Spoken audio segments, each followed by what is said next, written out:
Hello everyone, my name is Chris and welcome to the top 5 most thrilling, exciting and most awesome pro matches so far in the history of Counter-Strike Global Offensive.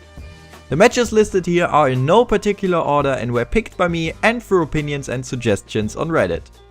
If you think that there's a match worth showing but not listed in here, it would be great if you could tell me in the comments.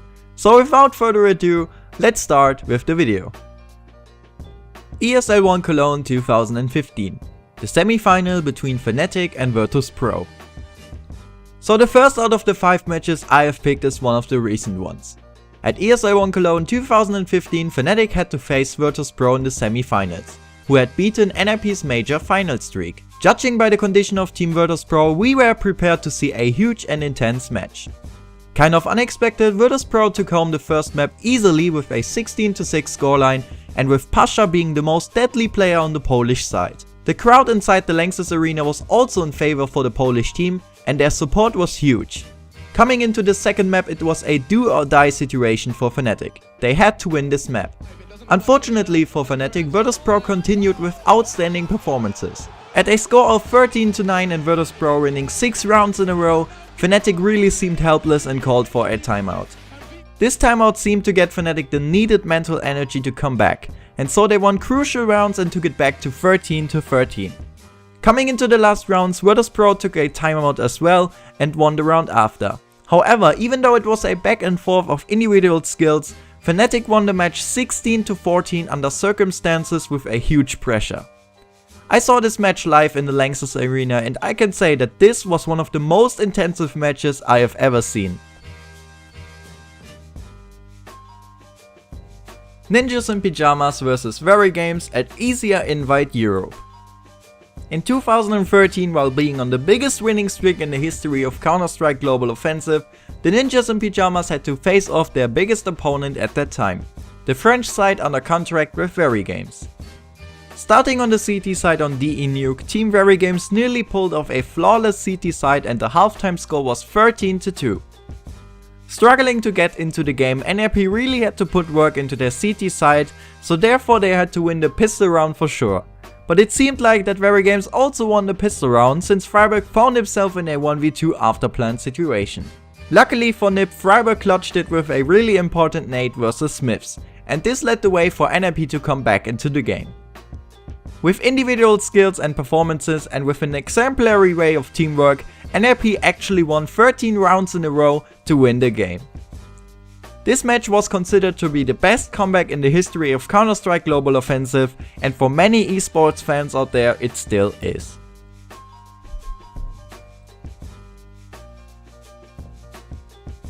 DreamHack Winter 2014. The quarterfinal between Fnatic and LDLC. Talking about comebacks, Fnatic had to face Team LDLC at the Major in Sweden in the end of 2014. Considered to be the best quarterfinal at that tournament, obviously the fight had to be played out in all 3 maps. The French won the first map on DE Dust 2 and Fnatic came back on DE Cash, so Overpass was left to decide the battle, and once again it looked not that good for Fnatic. With a 12-3 halftime score, Fnatic had to do the miracle and suddenly they pulled off a 3-man boost which was completely undiscovered until that point, and gave Olofmeister from Fnatic the ability to view the whole map and even taking out players from that position.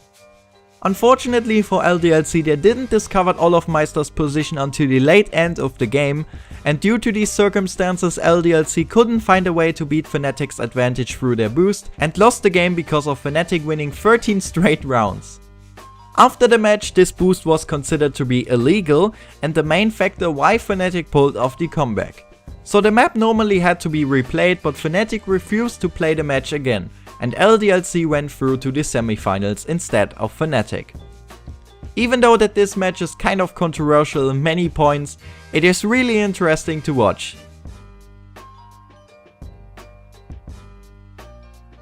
RAIDCALL EMS 1 Fall Finals. Na'Vi vs Universal Soldiers. At the EMS 1 Fall Tournament in Cologne 2013, 2 teams showed us to kick off a group in a special kind of way. It was a best of 1 between Na'Vi and the Polish team Universal Soldiers, which is now known as Team virtus.pro. Na'Vi started the game really convincing by taking a lead with a 8-0 scoreline, and they continued their good performance throughout the whole half. The halftime score was 11-4 in favor for Na'Vi. However, the second half turned into a comeback for the Polish team, and going through a really exciting match, the Universal Soldiers managed to come back and tie the game at 13-13.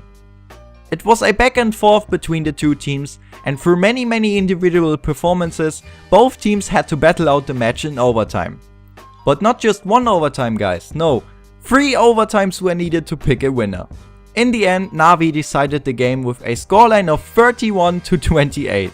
It's a score which you don't see that often, and overall I suggest you to watch the whole game if you haven't watched it yet. It's full of highlights, clutches and emotions.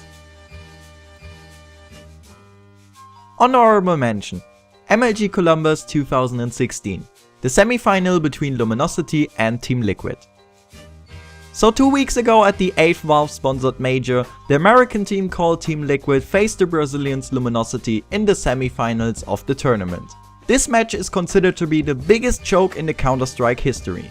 On both maps, Mirage and Cash, Team Liquid was in the lead and had several chances to win both maps, but they stuck at match point. On the first map, that was DE Mirage, Liquid was in the lead with 15-9. And on Cash they were even leading 15-6. In both maps, Liquid was only 1 round away from taking home the map, and Luminosity managed to take it to overtime in both maps, without letting Liquid win another round. On the one hand, it seemed Liquid lost all their composure and concentration in the end, but on the other hand, Luminosity played really good, and with individual plays from COLOGNE for example, they just seemed to be unstoppable in these matchups. It was kind of frustrating to see how Liquid was unable to close out one of the maps, but this best of 3 is 100% worth it to watch, because it just shows the intensity of playoff matches in majors.